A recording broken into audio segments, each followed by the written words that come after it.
ஜின் பண்டாரசர் அவர்களே, அவருக்கு துணையாக இருந்து செயற்பட்டு கொண்டிருக்கின்ற பிரதம செயலாளர் அனில் புஷ்பகுமார சார் அவர்களே மற்றும் பொருளாளர் அவர்களே, மத்திய குழு உறுப்பினர்களே, விசேடமாக வடமாகாணத்தை பிரதிபப்படுத்தி இங்கு வந்து வருகை தந்திருக்கும் சிறப்பித்துக் கொண்டிருக்கின்ற வவுனியா மாவட்ட தலைவர் எம்பி நடராஜர் அவர்களே, மட்டக்களப்பு மாவட்டத்தை பிரதிநிதிப்படுத்தி வருகை தந்திருக்கின்ற தலைவர் அருணாச்சலம் சார் அவர்களே, பிரதி இணைப்பாளர் குமரகுருபரன் சார் அவர்களே, அதாவது நேரத்தையும் தூரத்தையும் செலவையும் எதிர்பாராது இந்த நிகழ்வை சிறப்பித்து நாங்கள் பாதிக்கப்பட்ட நாங்கள் இதில் எங்களுடைய பிரச்சனையை தீர்க்க வேண்டும் என்று பல பிரச்சனைகளுக்கு மத்தியில் இங்கு வருகை தந்திருக்கின்ற எல்லா மாவட்டத்தையும் பிரதிபலித்து இங்கே வருகை தந்திருக்கின்ற ஓய்வு பெற்ற அதிபர் ஆசிரியர்களே அனைவருக்கும் அன்பான வணக்கம். அத்தோடு இங்கு நிகழ்ச்சியை தொகுத்து வழங்கி கொண்டிருக்கின்ற சார் அவர்களே, ஊடகவியலாளர்களே அனைவருக்கும் இந்நேர வணக்கம். அத்தோடு இங்கு ஆசிரியரை நடாத்தி சென்ற மத தலைவர்களுக்கும் வணக்கம். அதாவது ஆசிரியர் சேவை 1994ஆம் ஆண்டு அப்போதைய ஜனாதிபதி சந்திரிகா விஜயகுமாரதுங்க அவர்களால் ஆசிரியர் சேவை உருவாக்கப்பட்டது. உருவாக்கப்பட்ட காலம் முதல் அதிபர் ஆசிரியர்களுக்கு சம்பள முரண்பாடு காணப்பட்டது.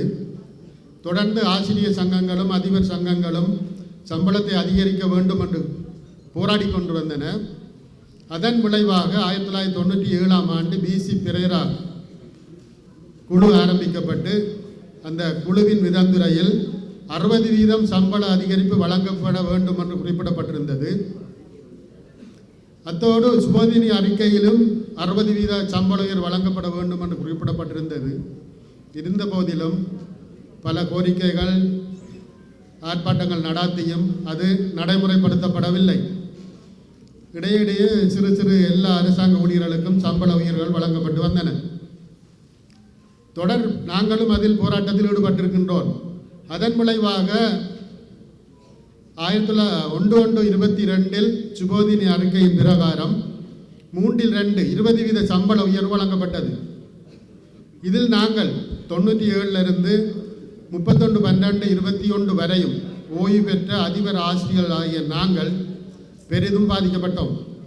அது மாத்திரமல்ல, 25ஆம் ஆண்டில் எல்லா அரசாங்க ஊழியர்களுக்கும் சம்பள உயர்வு வழங்கப்பட்டது. அந்த வழங்கப்பட்ட சம்பளத்தாலும் மேலும் நாங்கள் பாதிக்கப்பட்டிருந்தோம். அதாவது எங்களுக்கு இந்த முரண்பாட்டை தீர்த்து எங்களுடைய பிரச்சனையை தீர்க்க வேண்டியது ஆட்சியில் இருக்கிற அரசாங்கத்தின் கடமை.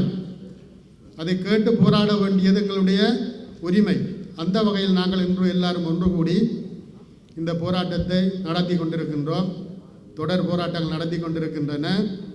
அதாவது உலகத்தில் பல தொழில்கள் காணப்பட்டாலும் முதன்மையான தொழில் ஆசிரியர் தொழில். மேலத்தைய நாடுகளில் ஆசிரியர்களுக்கு தான் சம்பளம் கூட இருந்தாலும் இலங்கையில் ஆசிரியர்கள் அதிபர்களுக்குரிய சம்பளம் மிக குறைவாக காணப்படுகின்றது.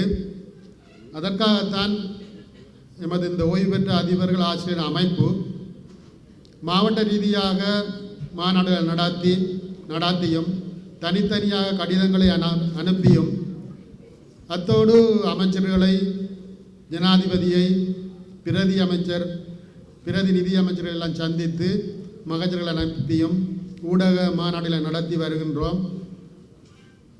அதாவது பட்ஜெட் 26ஆம் ஆண்டுக்குரிய வரவு செலவு திட்டம் அடுத்த மாதத்தில் நிறைவேற உள்ளது. இந்த அரசாங்கமாவது எங்களுடைய இந்த அதிபர் ஆசிரியர்களது இந்த ஓய்வூதிய முரண்பாட்டை தீர்ப்பதற்கு வழியமைக்க வேண்டும்.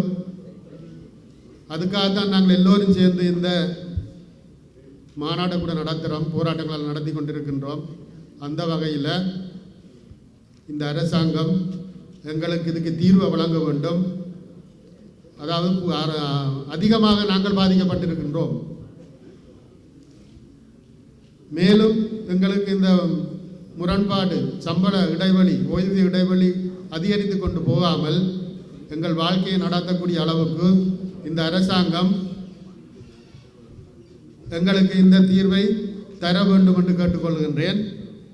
அத்தோடு நன்றியுரை இருந்தாலும் எங்களுடைய இந்த போராட்டத்தில் ஈடுபட்டது கடிதங்களை அனுப்பியும் இன்றைய இந்த மாநாட்டில் பெருமளவான அதிபர் ஆசிரியர்கள் கலந்து கொண்டிருக்கிறோம் ஓய்வு பெற்றிருந்தாலும் அவர்களுக்கும் நன்றியை கூறி தமிழர் சார்பில் எனக்கும் இந்த இடத்துல பேசுகிறதுக்கு சந்தர்ப்பத்தை அளித்த இந்த ஏற்பாட்டு குழுவினர்களுக்கு நன்றியை கூறி விடைபெறுகின்றேன்.